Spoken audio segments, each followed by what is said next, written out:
এবং আমরা এরকম জোড়া দেখতে পেয়েছি।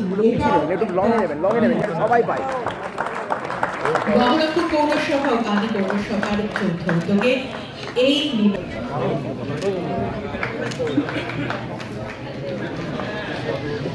পৌরসভা এবং গান্ধী পৌরসভা মাননীয় পৌরপিতা গান্ধী পৌরসভা।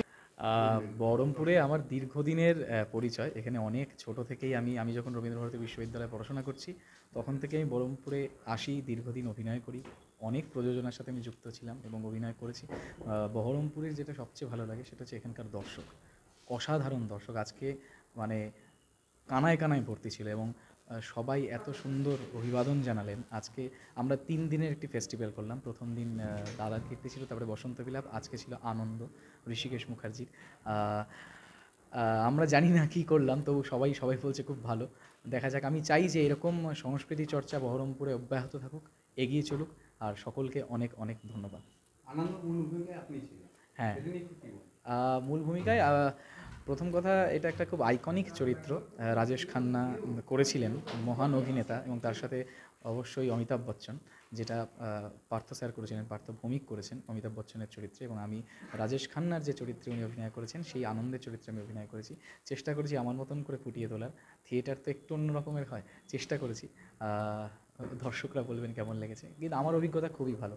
আর আমি অনেক ধন্যবাদ জানাই নৈহাটি প্রাপ্তজন এবং পার্থ ভৌমিককে আমাকে এই সুযোগটা করে দেওয়ার জন্য। অনেক ধন্যবাদ। ভাস্কর মুখার্জি আমার নাম।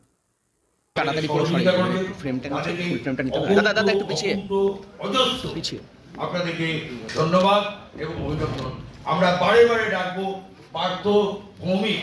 তিনি একদিকে যেমন সাংসদ মমতা বন্দ্যোপাধ্যায়ের আশীর্বাদ ধন্য, তিনি যেমন সাংসদ, ঠিক অন্যদিকটায় তার যে এই লেভেলে একজন অভিনেতা, আয়োজক, নাট্য পরিচালনা করছেন, এটা কল্পনাতীত।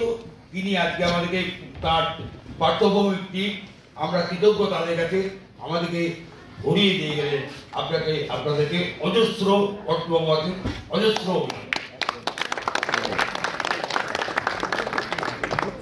অসম্ভব ভালো, মানে কেমন লাগলো বলার প্রয়োজন আছে বলে আমি অন্তত বোধ করি না। কারণ বহরমপুর সংস্কৃতির শহর, বহরমপুর নাটকের শহর, বহরমপুর বুদ্ধিজীবীর শহর।